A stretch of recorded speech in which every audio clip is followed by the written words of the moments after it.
welcome back again to my channel, Kirsten's Vlog.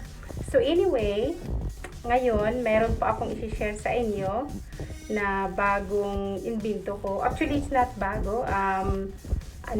Recipe ito ng mother ko. Recipe yan ng nanay ko. So anyway, itong recipe na to, napakasimple lang po nito. Pangmasa kumbaga. Madali lang at saka napakamura. So, ipapakita ko po sa inyo kung paano gawin.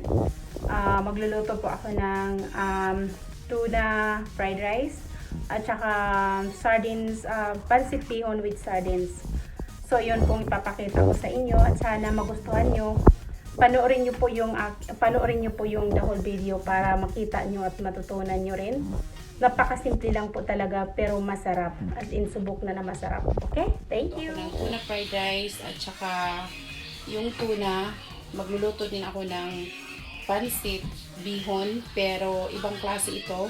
Ang ihalo ko lang is cabbage, garlic, and sardines. Kasi sa summer, taga-summer kasi ako, doon sa amin sa summer, yung nanay ko pag wala kaming ulam, minsan magluluto yun siya ng ganyan, pancit. Minsan, yung nihalo niya, corned beef. Or yung tuna, alam mo yung kung ano lang ang meron kami. Yun lang minsan ganun ang ulam namin. So, gagawin ko ngayon ganun din. Okay? Ayan po. First, ayan po yung aking olive oil at saka butter. Ang hinalo ko po dyan para sa aking fried rice. Tuna fried rice. Ayan po yung garlic. Tapos, after that, ihalo ko na po yung tuna. So, ayan yung tuna na gagamitin natin. Yung isa niyan ihalo ko sa pancit. Mag-iimbento lang po tayo nito, okay? Mahilig lang po kasi ako magawa ng imbento. Minsan gusto ko naman maiba ang lasa ng aking pancit. I know yung pancit pwede mong haluan ng shrimp, pork, beef, or whatever, seafoods. Pero gusto ko itong ganito kasi malasa siya. Kasi di ba yung tuna, medyo malasa na siya. So, yun, yung gagawa lang, yung mga imbento ko lang to. Ito chicken chunk light tuna. Ayan siya. And ayan na yung binuksan ko na kanina. Ayan siya. So, ayan. Gagawa-gawa lang ako ng paraan. Minsan nakakamiss gumawa ng mga ganitong food na simple lang. Kasi sa probinsya namin, ganito kami. Ayan na po yung ating tuna. Huwag kayong mag-alala, tatanggalin ko yung oil na yan. Kasi hindi ko siya drain dahil sa yan. So, that's okay. Saka marami naman itong rice ilalagay sa akin. Lapit nang maluto yung ating tuna fried rice. Okay, here's my tuna fried rice. It's almost done.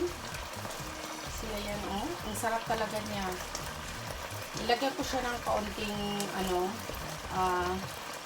kaunting salt, kaunting-kaunti lang po, just a little bit of salt, siguro mga 1 pinch lang kasi napakaliit lang talaga because I have to add soy sauce. So yun ang dahil na medyo brownish siya ng konti, and black pepper.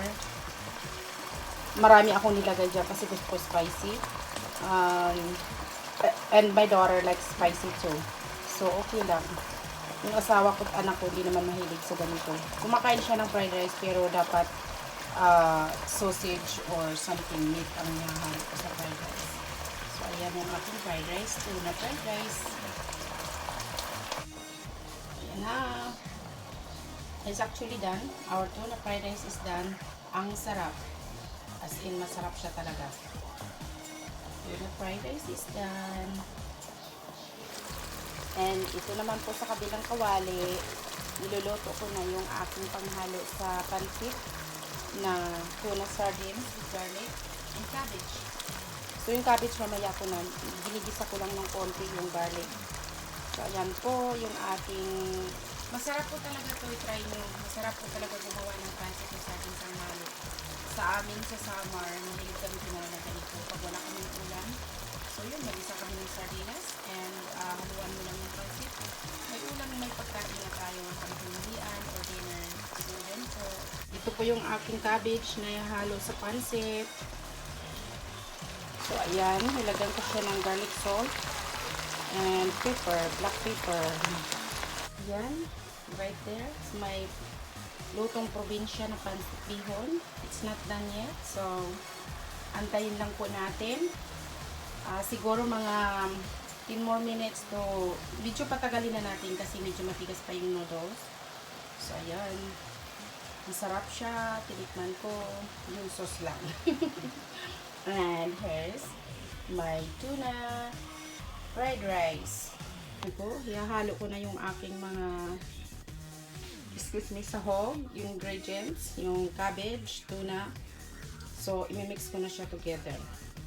Okay, right there. Mix together. Kakain na tayo.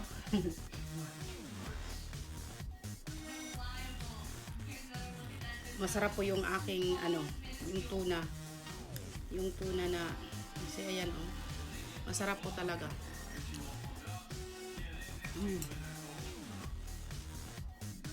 Really good.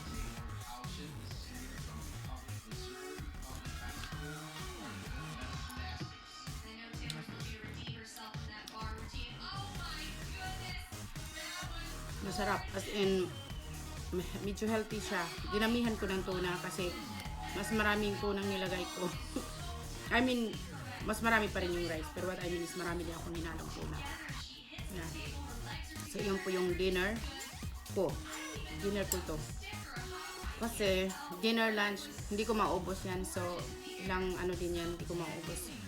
Kasi yung kami lang ni Ana maring kumakain ito. Yung mag-ama ko, yung asawa ko, tsaka yung anak kong lalaki, hindi ko kumakain. See? So, ngayon, itry ko naman yung aking imbentong pancit bihon. Yung pancit, lutong probinsya na pancit bihon. Sardines, tuna, and cabbage, garlic, and soy sauce, black pepper, and try na natin. Laking subo, ano?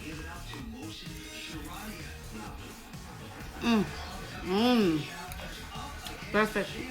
Sarap. Sarap talaga. No kidding. You must try it. Gusto ko tong ganito, alam mo yung mild lang ang flavor. No meat. Alam mo yun, simple lang. Kasi ayan oh, laki nga ng subo natin.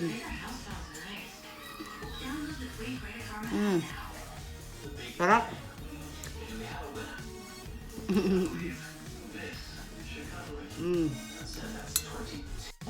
I'm still eating. Yeah, I love it. Masarap. Masarap talaga. Ilagyan ko siya ng maraming black pepper. So, I love it. Medyo spicy ng konti, pero gusto ko talaga to. It's good. It's really good.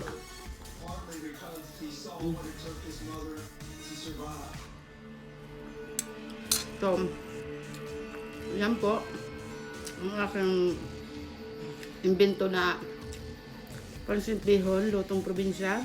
Maraming salamat. And I hope na nag-enjoy kayo manood sa aking imbentong mga luto today. At gagawa pa ako ng mga lutong probinsya na natutunan ko sa aking mga kapatid at sa aking nanay. In memory of my mother. Recipe kasi niya to. Wala na kasi yung mother ko. Yung nanay ko wala na po. So, ayun, natutunan ko to sa kanya. Po ako magluto tonight. Kaya luto tayo ng luto. So, anyway, sana nagustuhan ninyo. At sana kung nagustuhan nyo naman po yung aking recipe na pinakita sa inyo, gawin nyo rin po yun. Kasi simpleng-simple lang naman siya. At saka sa ngayon na nasa bahay lang tayo, so mainam na yung gumawa tayo ng mga murang sangkap na masustansya pa, na magugustuhan ng family natin. Hindi man magustuhan lahat ng mga asawa ninyo na alam mo yon, mga foreigners, pero sa ating mga Pilipina, hindi tayo makaalis-alis ngayon, hindi tayo pwede gumala parati. So ayan, yan yung way na parang mabisi tayo, mag-imbento tayo ng mga luto-lutong bahay. So ganun ang ginagawa ko, nandito lang ako sa bahay. So sabi ko, wala naman muna kaming banding-banding ng mga friends ko. So dito lang ako sa bahay, gumagawa-gawa lang ako ng mga kung ano-anong lulutuin ko or yung ganyan. So, I hope nagustuhan nyo po. Salamat! Thanks for watching. I hope you enjoyed our video. Thank you again. And Please like and subscribe our video. Thank you, and bye.